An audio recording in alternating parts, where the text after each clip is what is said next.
My name is Soraya Blake, and I'm 32 years old. What happened at my sister's wedding didn't just shock our family, it spread through the entire business community like wildfire. Picture this. Over 200 guests gathered inside a luxury ballroom.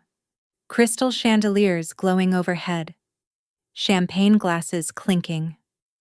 And then my mother's hand slammed across my face so hard my diamond earring flew across the marble floor. The reason I refused to hand over the keys to my $2.3 million penthouse, right there in the middle of the wedding reception speeches. But here's what nobody saw coming. Exactly 1 hour later, when the CEO of one of the most powerful investment firms in the city walked through those doors, my mother's scream echoed loud enough to be heard floors above us. Because that man wasn't just any CEO. He owned nearly half of my father's company. And he had a very specific reaction to what he had just watched unfold. Live. That morning, I arrived at the Silvercrest Grand Hotel at exactly 8 a.m., 3 hours before the ceremony.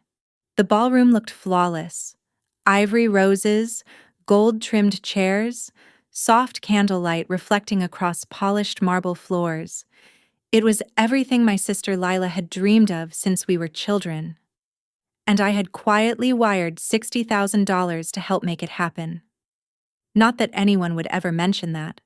Soraya. Finally. My mother, Evelyn Blake, looked me up and down with thinly veiled disapproval. That dress. Couldn't you have chosen something softer? You look like you're heading into a boardroom, not your sister's wedding. I smoothed down my charcoal silk dress. Clean lines. Elegant. Professional. And yes, exactly something I would wear to a board meeting. Good morning to you too, Mom. Lila looks absolutely stunning, she continued, completely ignoring my greeting. A real bride. You should see how she glows. Of course she did. The comparison wasn't new. For 32 years I had been the wrong kind of daughter. Too ambitious, too independent, too inconvenient. Lila, on the other hand, she was everything my parents ever wanted. Sweet, gentle, traditional, perfect. Soraya, go check the seating chart, my father, Harold Blake, called from across the room. But don't start rearranging everything like you always do.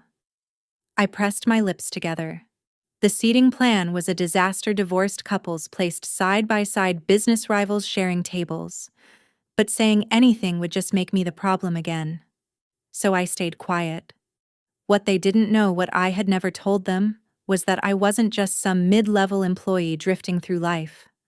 I was the vice president of development at Blackridge Capital, leading our expansion across the Asia-Pacific region. Entire markets moved because of decisions I made. Deals worth tens of millions carried my signature. But in this family, that somehow translated into failure. Too career-driven, too independent, too far from the kind of daughter they always wished I would be. Of course, Dad, I said calmly, adjusting a crooked centerpiece. I'll make sure everything's perfect for Lila. Family comes first, Soraya, he said, stepping closer. You'll understand that when you finally settle down and have one of your own. The words were soft, but the meaning sharp enough to cut. Before I tell you everything that happened, please take a moment to subscribe to the channel, but only if you really enjoy this story. And let me know, where are you watching from, what's the temperature where you live. I'd also like to point out that this story contains some fictional elements and uses AI for educational and emotional purposes. I hope you'll stay with me until the end. At 32, being unmarried had somehow become a bigger failure in my parents' eyes than anything I had ever achieved. Soraya, don't mind him, my Aunt Margaret said lightly, though there was amusement in her voice rather than sympathy. Not everyone can be as lucky as Lila finding love so early.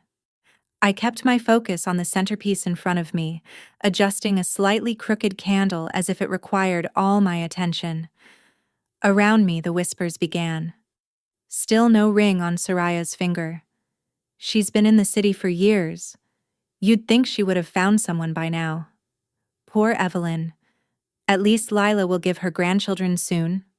From across the room, my cousin Ethan leaned against a table, smirking. Hey, Soraya.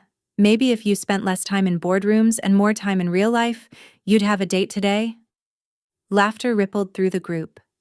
I felt the familiar sting, sharp but predictable. I could have told them about the men I'd dated this year.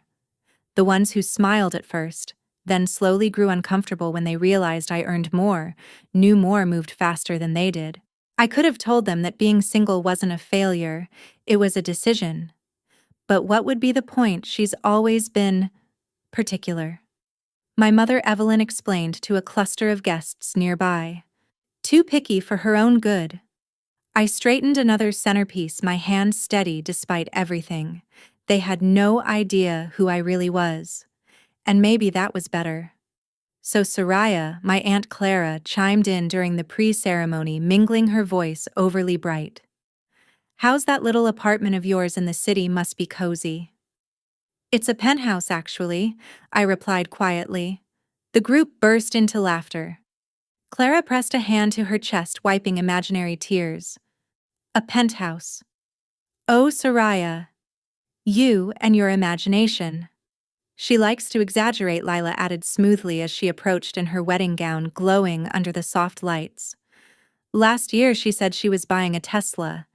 Can you imagine? I had bought one. It was parked outside. But I just smiled. Soraya's always been ambitious, my mother said, using the word like it was something to be corrected. A little too ambitious if you ask me. There's nothing wrong with a modest place, my Uncle Victor added with a patronizing nod. Not everyone needs luxury. No shame in that. My phone buzzed softly in my hand. A message from my building concierge. Delivery confirmed for tomorrow morning. Penthouse unit 4,500 square feet, 45th floor. I glanced at the screen for half a second. The penthouse. Floor-to-ceiling windows. A full view of the skyline. Paid in cash after closing one of the biggest deals of my career. I could have shown them the photos. Could have pulled up the feature article from a major design magazine. Could have proven everything. But what would that really mean? That I needed their approval? You're right, Uncle Victor, I said calmly, slipping my phone back into my clutch. There's no shame in living within your means. Lila let out a soft musical laugh. See, Soraya's finally learning to be realistic. The irony was almost poetic. I stepped away from the group and moved toward the tall windows lining the ballroom. Outside, the city stretched endlessly into the distance, and somewhere among those towers, mine stood higher than most. 10 years. That's how long it had taken me to build everything from nothing. 10 years. That was how long it had taken me to climb from an entry-level analyst to vice president. 10 years of 80-hour work weeks, overnight flights across continents, and deals that made headlines in global financial circles. That penthouse wasn't just a place to live, it was proof. Proof that the girl they dismissed had built something real. Proof that I didn't need their approval, their money, or their connections to succeed. Every square foot had been paid for with my own effort. And if I handed it over to Lila like it was nothing, what would that make me? The backup plan? The family safety net? The family? The one who existed only to make sure their golden child never had to struggle. I thought about the nights I had fallen asleep at my desk, still in my heels, surrounded by documents that would eventually turn into multi-million-dollar deals. The promotions I had earned while they were busy planning Lila's engagement parties. The respect I commanded in boardrooms across 3 continents. None of that existed here. To them, I was still just Soraya. Too ambitious. Too career-focused. Too difficult. And if I gave in now, if I let them take the one thing that represented everything I had built, I would be confirming exactly who they believed I was. My phone lit up in my hand. A message from my assistant. It was a photo taken that morning. The view from my penthouse. The sun rising over the city, golden light pouring through the floor-to-ceiling windows. Your sanctuary is waiting for you, boss. Sanctuary. That word settled deep inside me, because that's exactly what it was. The one place where I wasn't the disappointing daughter, the overlooked sister, just Soraya Blake, a woman who had built something extraordinary on her own, and I couldn't give that up, not even to keep the peace. Across the ballroom, my mother's voice carried clearly over the soft music. Our Lila is everything a mother could wish for. So graceful, so kind. She even volunteers at the children's hospital. She's going to be such an incredible wife. Guests murmured in admiration. My mother stood there glowing, listing every achievement Lila had ever made. Her degree, her engagement, her charity work. My name never came up once. 3 months ago, I had quietly transferred $60,000 to help pay for this wedding when my father mentioned the budget was getting tight. I had used my connections to get Lila featured in one of the city's most prestigious bridal magazines. I had even arranged an upgrade for their honeymoon suite using my own rewards points. Invisible. That was what I was. The family ghost who only appeared when something was needed. Such a beautiful family, someone said warmly. You must be so proud of your daughter. Oh, we are, my father replied, wrapping an arm around my mother. Lila has made us so happy. Daughter. Singular. As if I didn't exist. I turned away before the tightness in my chest could show on my face, and then I heard it. My father's voice lowered, but not enough. After the toast, he murmured to my mother, "We'll make the announcement about the penthouse." My breath caught. "You're sure Soraya will agree?" my mother whispered. "She won't have a choice," he replied calmly. "Not in front of everyone. She's too proud to cause a scene at her sister's wedding." A cold chill spread through me. This wasn't spontaneous. This wasn't generosity. This was planned. A setup designed to trap me in front of hundreds of witnesses. And honestly, my mother added, her voice edged with casual cruelty. What does she even need a penthouse for? It's not like she has a family to fill it. The words hit harder than anything they'd said all morning, but instead of breaking me, they clarified something. Completely. I wasn't walking into a celebration. I was walking into an ambush. I wasn't going to play their game. If you've ever felt invisible in your own family, like your achievements only matter when they fit someone else's expectations, then you understand exactly where I was standing in that moment. I see you.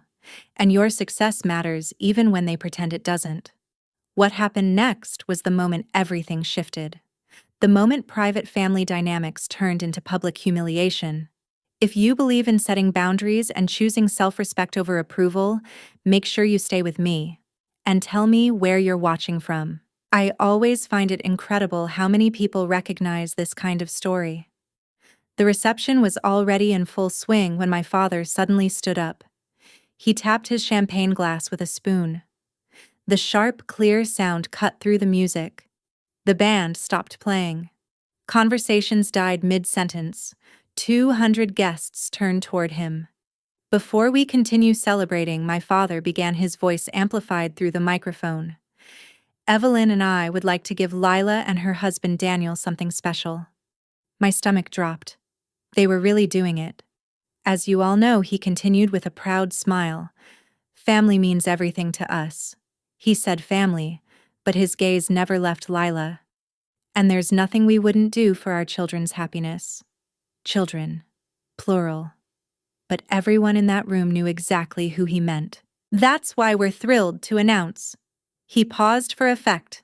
That Soraya has generously agreed to gift her city penthouse to Lila and Daniel as a wedding present. The room exploded into applause. Lila pressed her hands to her chest, her expression perfectly crafted into shock and gratitude. But I saw it. That small, satisfied smile she couldn't quite hide. She had known. Of course she had. Daniel pulled her closer, grinning like he had just won something he didn't earn. "Oh my God," Soraya Leela said into the microphone, her voice trembling just enough to sound convincing. "Are you serious? Your penthouse?" Every single head in the room turned toward me. I stood there frozen, a champagne glass still in my hand. They had orchestrated everything. The announcement, the timing, Lila's reaction, the audience. All of it designed to trap me. "Soraya, come up here," my father called, gesturing for me to join them. "Let's have the whole family together for this moment." The applause kept going. People were smiling, nodding. Some even looked emotional. At table 12, I spotted the wife of one of my company's board members. At table 8, three of my largest clients. My entire professional world was scattered throughout that room, watching, waiting, expecting me to smile and play my role. This wasn't just pressure. This was calculated. A public execution of my independence. I placed my champagne glass down carefully on the table. Then I stood, slowly. The room began to quiet. "I'm sorry," what I said, my voice clear enough to carry across the ballroom without a microphone. My father's smile flickered. "Your penthouse sweetheart," he said, his tone tightening. "For Lila and Daniel." "That was never discussed with me," I replied calmly. A wave of whispers spread instantly. I could feel the shift, the confusion, the tension. My father's expression hardened. "Don't be selfish on your sister's wedding day," he said into the microphone, making sure every person in that room heard him. "Dad," I said evenly, "this is inappropriate. We can talk about this privately. There's nothing to discuss." Before I could respond, my mother stepped forward and took the microphone from him. "This is a gift from the family," she announced, her voice sharp and controlled. "It's my property," I said calmly. "And I haven't agreed to anything." The whispers grew louder, spreading through the room like a ripple. How could she, on her sister's wedding day? So selfish. Lila's eyes filled with tears right on cue. "Soraya, I thought you'd want me to be happy." "Your happiness doesn't require my home, Lila. It's just a property," my father cut in sharply. "You can buy another one? Then you should buy her one," I replied without raising my voice. The reaction was immediate. Gasps echoed across the ballroom. Someone near the front actually covered her mouth in shock. The photographer's camera started clicking faster, capturing every second. "Please," Soraya Daniel stepped forward, trying to sound reasonable. "We'd take great care of it." "I'm sure you would," I said. "But the penthouse is not available." My mother's face flushed deep red. My father looked like he might collapse from the pressure building around him.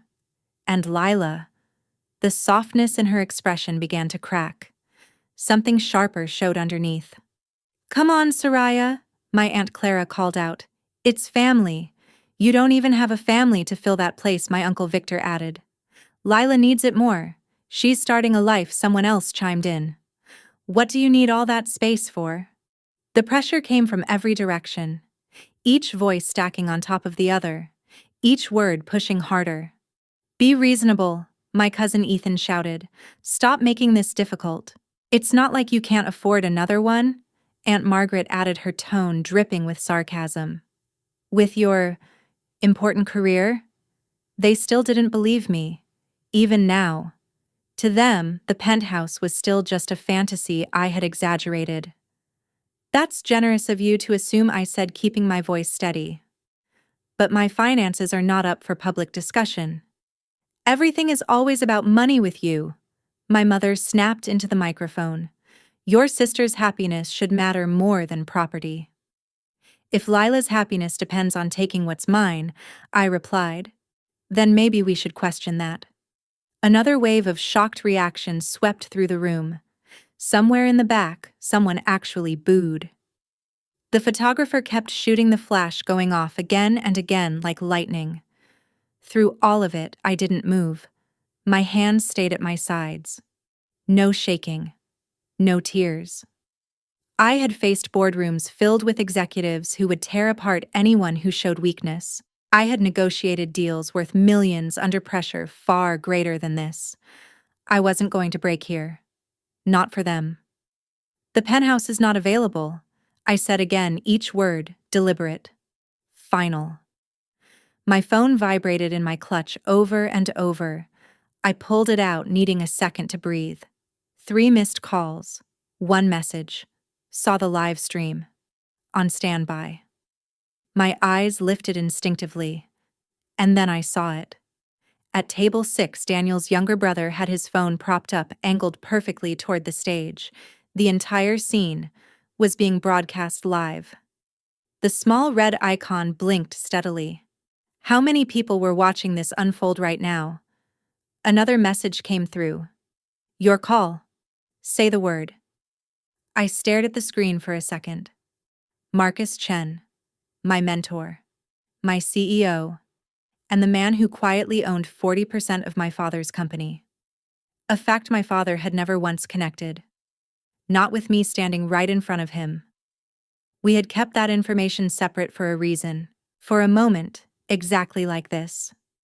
Soraya, put your phone away, my mother snapped sharply. This is family time. Apparently, it's also public entertainment, I replied, glancing toward table 6. Your son-in-law's family is live streaming this to the internet. Daniel's younger brother fumbled quickly, grabbing his phone. But it was too late. The damage had already been done. Who knew how many people had already seen my parents trying to publicly force me into giving up my home? I typed quickly. Wait for my signal. Then I slipped my phone back into my clutch. So dramatic, Lila sighed into the microphone, her voice trembling just enough to win sympathy. All of this, over a piece of property.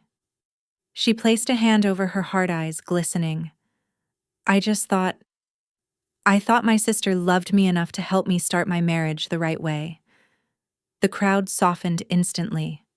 Poor Lila. Rejected. Humiliated. By her cold, selfish sister. But while they were watching her, I was watching my father. He kept checking his phone. Again. And again. With each glance, the color drained further from his face.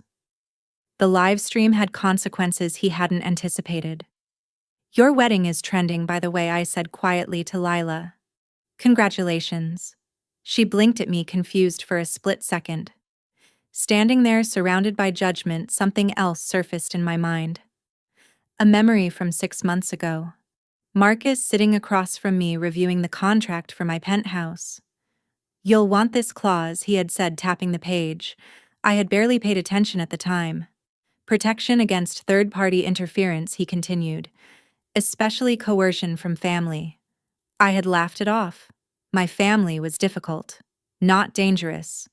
But Marcus had built an empire from nothing. He understood people in ways I didn't. If anyone tries to force you to transfer ownership under pressure, he had explained, this clause activates. The company steps in. We protect both the asset and you. Clause 15.3. I remembered it clearly now. The penthouse had technically originated as a corporate asset transferred to me as part of my executive compensation. Everything about it was airtight, legitimate, documented. And that clause gave Blackridge Capital full legal authority to intervene if anyone tried to take it from me under coercion. It wasn't just about property. It was about protection. Marcus had seen this before. Successful women pressured into giving up everything to families who believed they were entitled to it. Soraya has always been stubborn, my father said loudly, trying to regain control of the room. But she knows family comes first. Family doesn't ambush each other, I said. Quietly, but clearly enough that every single person heard it. The room went still. Even the servers had stopped moving, trays frozen mid-air. I thought about the documents sitting in Marcus's office, the ownership records, the shareholder structures, the details my father had never questioned deeply enough. The truth that would shatter everything he thought he understood. That his daughter wasn't just successful. She was tied directly to the power he had been chasing for years. And then, my mother moved. She stepped down from the head table like a storm breaking loose. Her gown shimmered under the lights as she crossed the dance floor, microphone still clutched tightly in her hand. Her knuckles were white, her expression no longer controlled. Soraya Blake. Her voice exploded through the speakers. You will not ruin this day. You will not embarrass this family. I'm not the one creating a scene, Mother. We raised you better than this. She was only a few feet away now, close enough for me to see the vein pulsing at her temple. We gave you everything. You gave Lila everything I corrected quietly. I earned what I have. You ungrateful. She stopped herself, remembering the audience. Then her expression shifted, forcing a sweetness that convinced no one. Sweetheart, she said, her voice suddenly soft. Just give your sister the keys. It's such a small thing. No. The word hung in the air between us. Sharp. Unmovable. Her face changed instantly. Disbelief. Then anger. Then something deeper. Humiliation. The entire ballroom seemed to hold its breath. You're really going to do this? She hissed, lowering the microphone for just a second.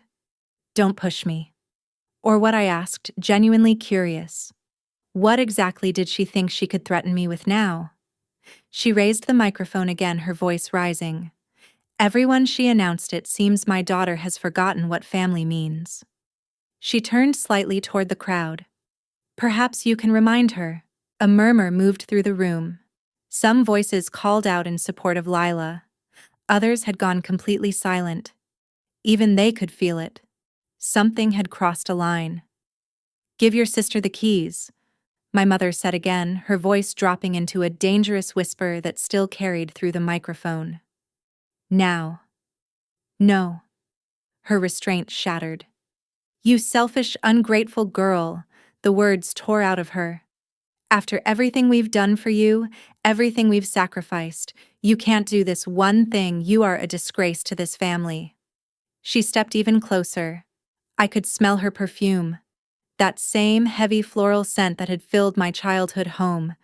And beneath it, years of resentment burning in her eyes. Then it happened. Without warning. Her hand struck my face with full force. The sound cracked through the ballroom, amplified by the microphone still in her hand. My head snapped to the side. For a split second, everything slowed. I felt the sharp sting spread across my cheek. And then something small and bright flew through the air. My diamond earring.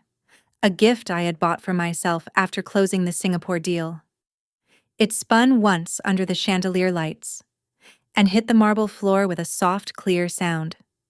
200 people gasped at the same time. Then silence. Absolute silence. The kind that makes your ears ring, the kind where every heartbeat sounds too loud. I didn't move. I didn't speak. I just stood there, my cheek burning, the heat spreading slowly across my skin. The photographer had stopped shooting. The staff stood frozen in place. No one knew what to do next. Even the children at the far tables had gone completely silent. My mother's hand remained suspended in the air, as if even she couldn't fully process what she had just done. The microphone in her other hand picked up the uneven rhythm of her breathing. In the mirrored walls surrounding the ballroom, I could see everything at once. My cheek already flushing red. My mother's face caught between shock and defiance. My father halfway out of his chair. Lila standing frozen, her hands pressed to her mouth, her expression hovering somewhere between performance and something more real. And Daniel's brother. His phone was raised again, still recording. The earring lay on the marble floor, catching the light from the chandelier. A small thing. Insignificant, really. And yet, in that moment, it felt like the only thing that mattered. I didn't move, didn't speak, didn't even lift a hand to my face. I let the silence stretch. Let it settle over the room. Let it say everything I didn't need to. Then slowly, I walked forward. Each step echoed through the ballroom, the sound of my heels sharp against the marble. Deliberate. Measured. Controlled. I reached the spot where the earring had fallen and bent down, picked it up, and placed it back in my ear. The entire action couldn't have taken more than 30 seconds, but it felt like a lifetime. I straightened, smoothed the fabric of my dress, and looked directly at my mother. Her hand had dropped, but she still gripped the microphone, her expression shifting, something new, breaking through the anger, something closer to realization. "Excuse me," I said calmly. My voice didn't shake. Then I turned toward the head table. "Congratulations, Lila," I said. "I hope your marriage brings you everything you deserve." I picked up my clutch and walked away.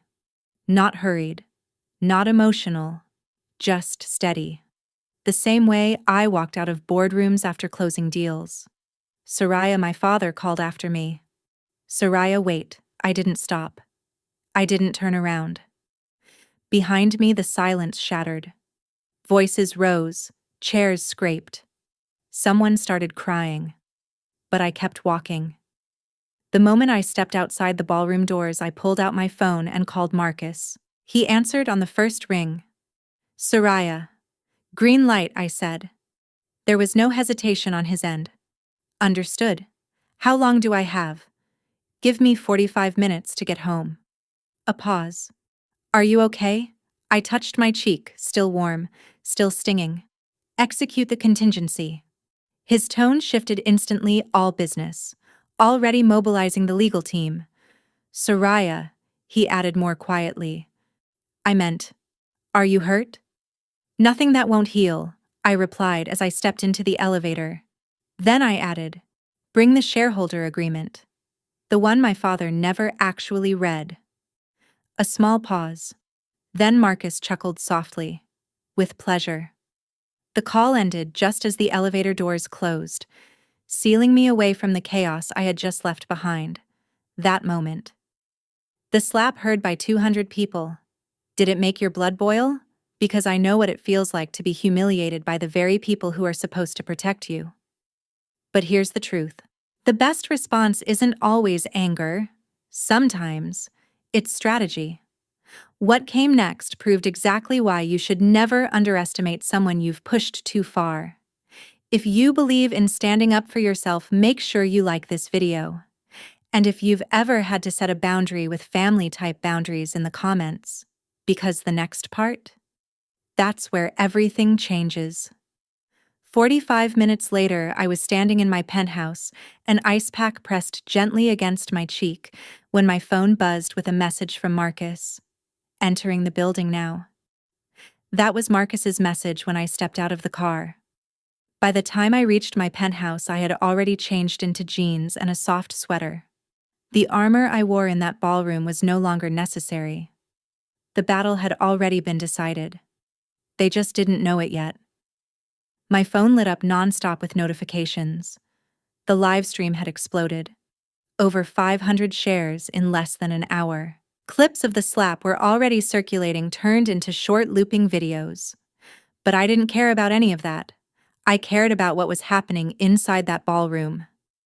Another message from Marcus, walking in. "Harold just saw me." I could picture it perfectly.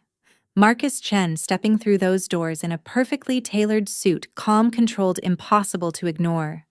2 lawyers behind him carrying briefcases, the same Marcus Chen whose name appeared in every major business publication.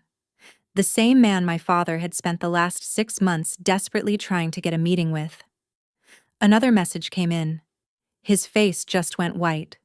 "Your mother is screaming." I walked over to the floor-to-ceiling windows and looked out at the city. Somewhere down there, inside that grand ballroom, everything was shifting. Consequences had arrived. My phone rang. Unknown number. I answered. "Soraya," a voice whispered urgently. It was Daniel's younger brother. "You need to see this. Your dad looks like he's about to pass out." Some guy in a suit just walked in, said your name, and started talking about partnership agreements. Your mom literally screamed when she saw him. "Who is that guy?" "Someone who protects his investments," I said calmly. "Your dad keeps saying Mr. Chen over and over." "Wait. Is this the Chen?" "The one who owns I Have to Go," I said, ending the call. The city lights flickered below, calm and indifferent. But inside that ballroom, everything my family thought they controlled was unraveling. My phone rang again. Marcus. You're on speaker, he said. I'm here with your parents and their guests. I could hear it. The silence in the background. Heavy. Tense. Waiting. Then Marcus spoke, his voice carrying that quiet authority that made entire rooms listen. Harold, he said, I think it's important to clarify something for everyone present. A pause. Soraya Blake is not just an employee at my company. She is our Vice President of Development overseeing our entire Asia-Pacific expansion. The reaction was immediate. Even through the phone I could hear it. Gasps, confusion, disbelief. That's not possible. My father's voice came through strained and uncertain. The Singapore deal that generated $40 million in revenue, Marcus continued, Soraya led that. Silence. The Tokyo branch, now our most profitable division. She built that from the ground up. More murmurs. The partnership your company has been trying to secure for over a year. Soraya negotiated every term. You're lying. My mother's voice cut in sharp and desperate. No, Mrs. Blake. Marcus replied calmly, your daughter is one of the most valuable executives in this city. He didn't raise his voice. He didn't need to. The penthouse you attempted to take from her, he continued, was part of her executive compensation package. A package that includes specific legal protections. What protections? My father asked, his voice unsteady. The kind that activate when someone attempts to coerce her into surrendering corporate assets, Marcus said. Which, according to the live stream currently circulating online, is exactly what happened here tonight. A pause. That live stream has already reached over 20,000 viewers. I could hear movement. Papers shifting. People reacting. And furthermore, Marcus continued, as someone who owns 40% of your company, Harold, I find tonight's behavior deeply concerning. Silence fell again. Attempting to publicly take assets from your own daughter, allowing physical assault to occur in front of hundreds of witnesses. His tone sharpened slightly. That raises serious concerns about your leadership. You can't do this, my father said, his voice breaking. This is family business. The moment you made it public, Marcus replied, it became my business. A brief pause. Then his voice softened slightly. Soraya, are you still there? I'm here, I said. Would you like to press charges for assault? The silence that followed was even heavier than before. Then Marcus spoke again. Let me make something very clear. The footage shows both assault and attempted coercion. This activates Clause 15.3 of our shareholder agreement. My father's breathing became audible through the phone. What are you talking about? Page 47, Marcus said. The clause regarding conduct that compromises leadership integrity. I could hear papers being unfolded. Shuffled. Under that clause, I have the authority to call an emergency board meeting within 24 hours. Another pause. And considering I control 40%, he added, and the Jensen Trust controls another 15%. I suggest you do the math. I could hear papers being placed down on the head table through the phone. Marcus was laying everything out in front of them. This is extortion, my mother's voice shrieked, sharp and panicked. No, Mrs. Blake, Marcus replied calmly.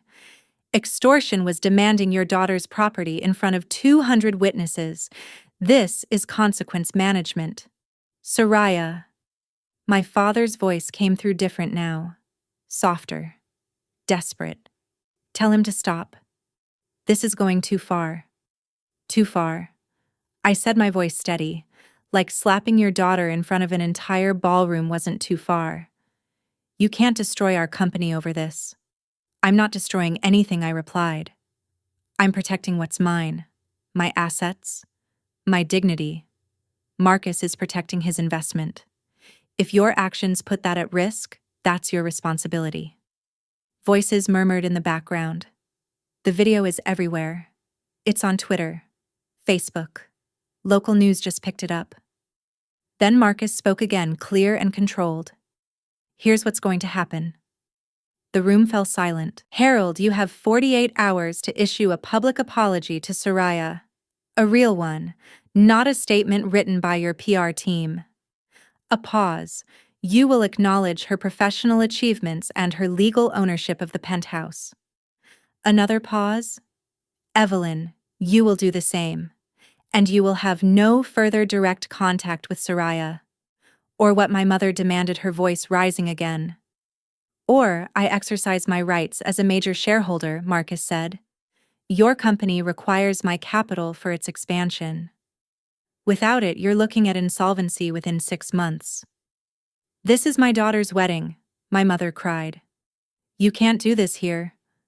You're right, Marcus said smoothly. This isn't the time or place. A brief silence.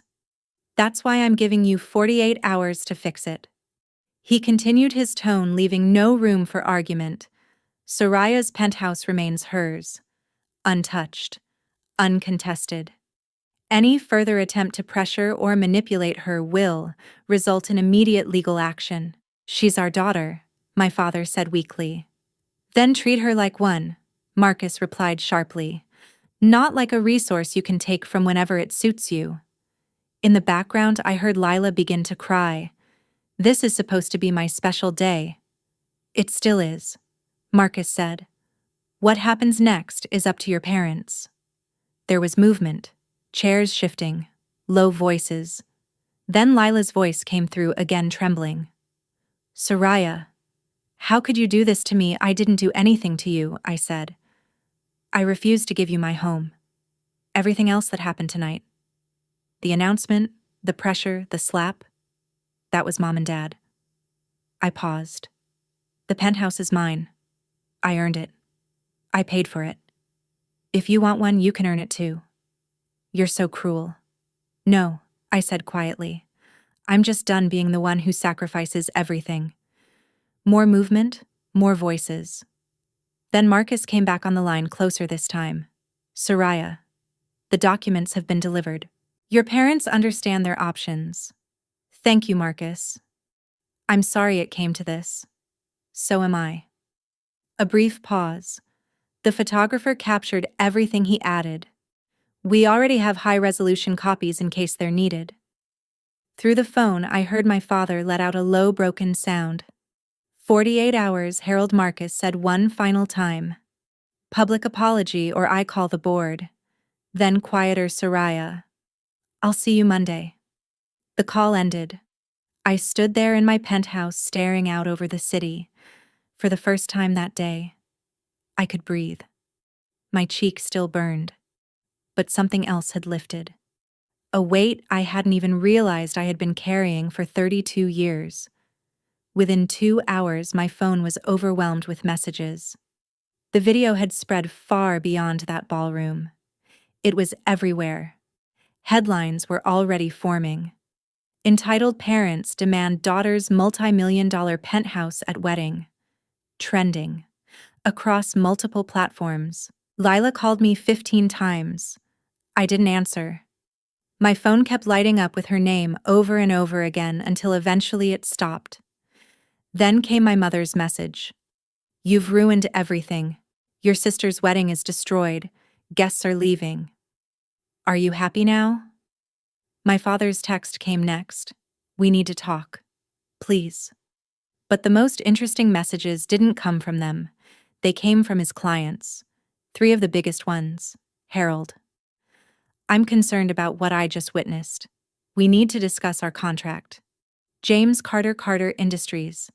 This behavior is deeply troubling. My wife insists we reconsider our partnership. Daniel Park Electronics. I don't do business with people who hit their own children. Contract terminated. Laura Bennett Logistics. That last one alone was worth millions annually. Gone. Just like that. Daniel's family group chat, which I had been added to months earlier, was in complete chaos. His mother had written, "We're leaving. This is unacceptable."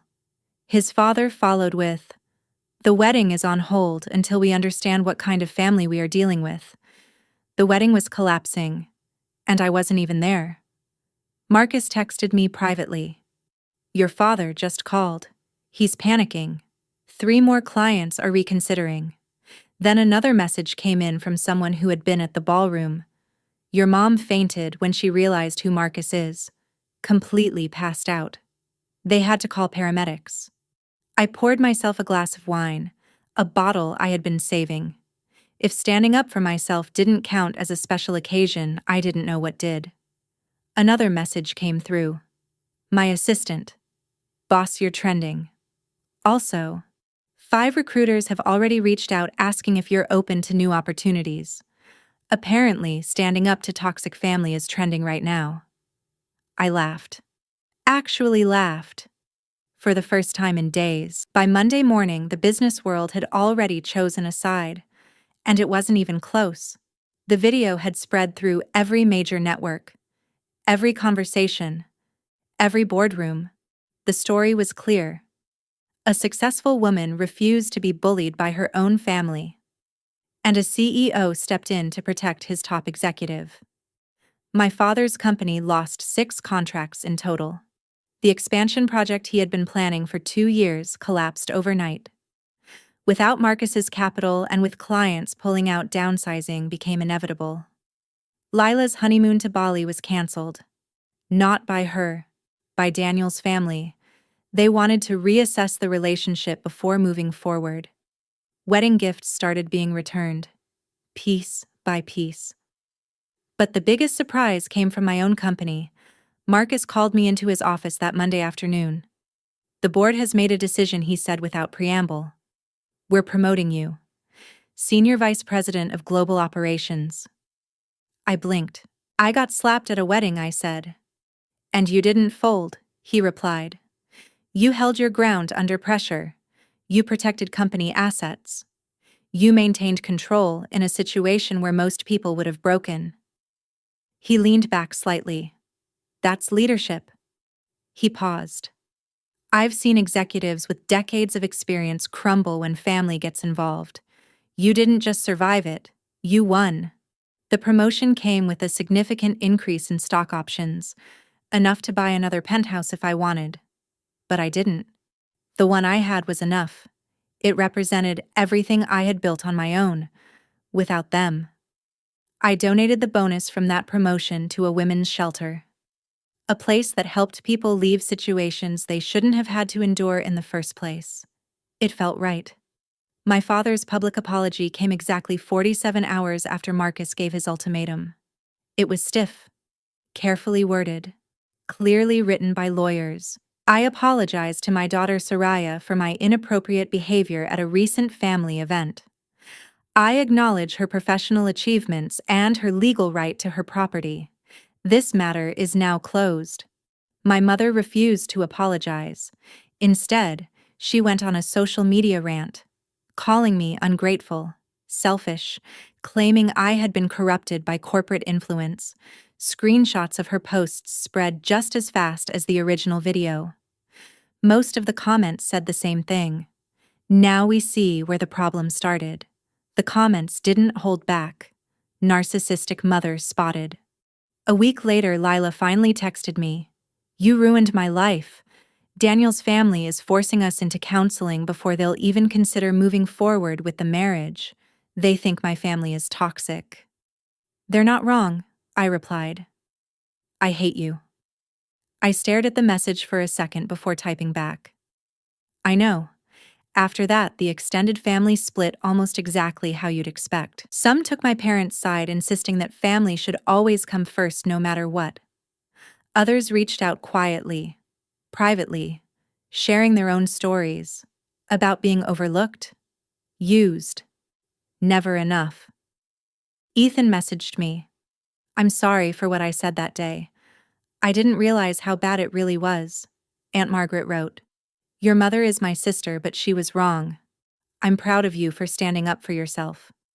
But the message that surprised me the most came from Daniel. I had no idea about the penthouse plan. If I had, I would have stopped it. Lila needs to grow up. Maybe this is the wake-up call she needed. And I'm sorry about your mom hitting you. That was assault.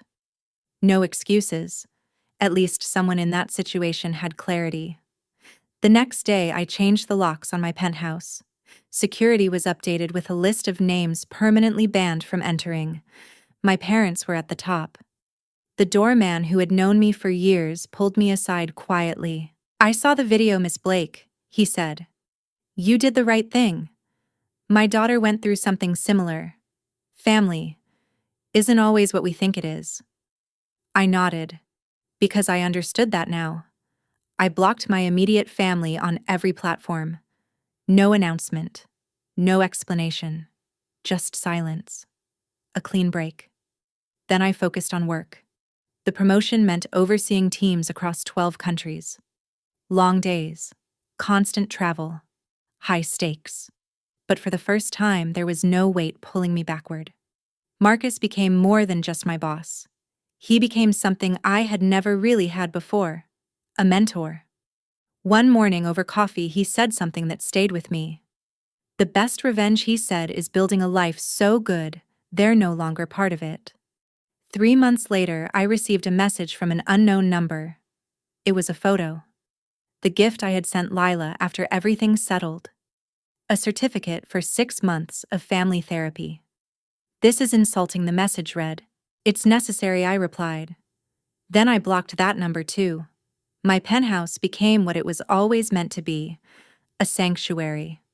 A place where no one could demand anything from me, where no one could diminish me. Every morning the sunlight poured through the windows stretching across the city skyline, a reminder that everything I had built was mine. 6 months later, everything had settled into something new, something real. I was thriving. The senior vice president role opened doors I hadn't even imagined before.